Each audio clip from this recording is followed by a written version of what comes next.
Marina, help! Marina, help! Our first stop was Tulum, which is located about a 2-hour drive south of Cancun.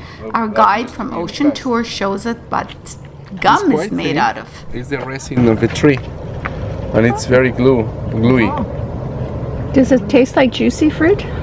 No, not until they add, all this flavor and and the sugar. That's how you make chewing gum. That's how they made the chewing gum from that little bean. I mean, what they do is they tap the trees with machetes and make the tree bleed out, just like the maple. This is the chocolate tree. You know what's very weird? Look where the fruits grow. The fruits don't grow on the branches; they grow on the trunk. And just chew it? Yeah, it has a peel, so you don't want to eat the peel. You just cut that out. The chocolate was very bitter. The ruins which we're about to explore are dated back to pre-Columbian Mayan city. It was inhabited between the 12th to the 15th centuries by the Mayan. It was abandoned in the 16th century after the Spanish began occupying Mexico. So normally in this house, there's 2 or 3 generations per house. So when the elders die, they don't put their bodies on the cemetery. They keep the body. They leave the body to get, decomposed outside, and then they put it in the house and keep the bones there. Years later, it'll be more dead than living people there. Tulum ruins are regarded by locals as a spiritual site, a kind of spiritual vortex, a place of high energy field. Our guide pointed out a local cenote. At the end, all this water is ending at the ocean, allowing salty water to come into the river system. So they separate. The seawater is at the bottom, and fresh water sits above the seawater. Naturally, there was an iguana guarding the cenote.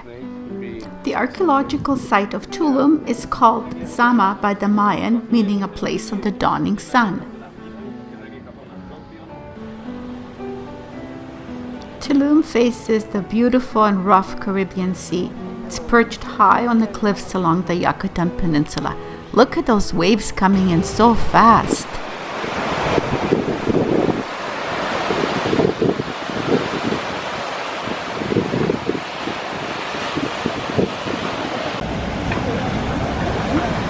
Oh, you're not allowed to go down.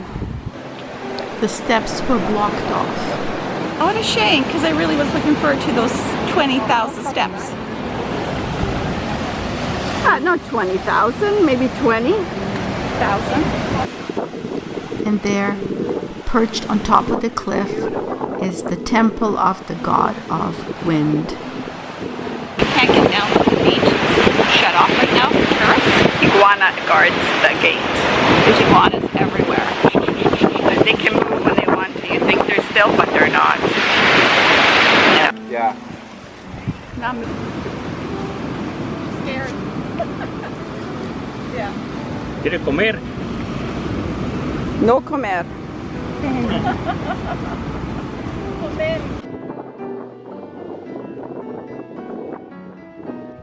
It was great having a local guide showing us around and explaining what the different temples are. This, for example, it is the Temple of the Frescoes.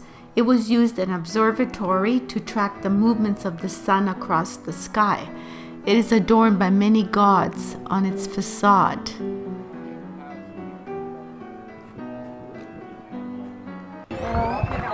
And wait, what is that? Our friend the iguana. Oh no! He's probably thinking I should be charging you for photos. And I'm thinking I should be charging you for creating a fright I won't forget for a long time.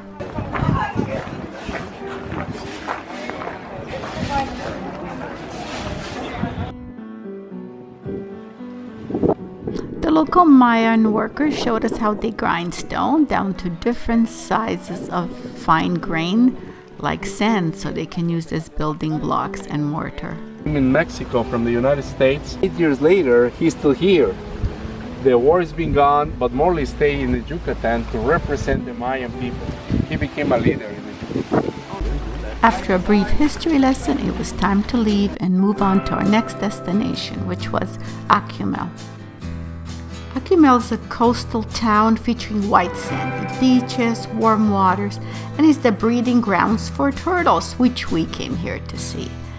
After a brief demonstration, we put on our snorkels and our mask and proceeded into the warm waters looking for turtles. What else? That's us in our snorkel gear. Trying to swim, but we did. We did actually see quite a bit of turtles and some fish and lots of marine life as well. The name Akumal means a place of turtles, but it also means a place of magic, and magic indeed these waters were. Afterwards, we visited Balam Reserve in the Mayan village, which took half an hour to get there on a very bumpy road. There, deep in the jungle, we were treated to a traditional Mayan lunch prepared to us by the locals. What are you eating? Want some sauce? I just lost my voice because I just hit a spicy part. You got beans and rice and vegetables and some chicken tacos. What do you got? In the jungle. I saw a snake. Yeah, you saw a snake. Wait, did she say a snake? Was probably that iguana, the same iguana from Tulum following us. Anyways, we had another half-hour walk through the jungle, this time on foot, to reach the most beautiful cenote I've ever seen in my life. It was absolutely breathtakingly gorgeous. We were both lost for words. We just stared at the magnificent sculptures water carved out of rock. This is a private cenote, only accessible via a guide. It is pitch black. The only lights are string across. They get turned on when a group arrives, otherwise it's just black. The water is very cold. It is fed by the largest subterranean river in the world. I should also mention there are bats flying around, but even bats couldn't dampen the pure magical wonder that is this place. After a long but amazing day, it was time to go back to the hotel. That's at the end of the day. Nothing to say. There are no words. No words. We're done. Yo, Penny. Done. Time for rum. No, tequila. Mezcal. And yes, there were many tequilas that night.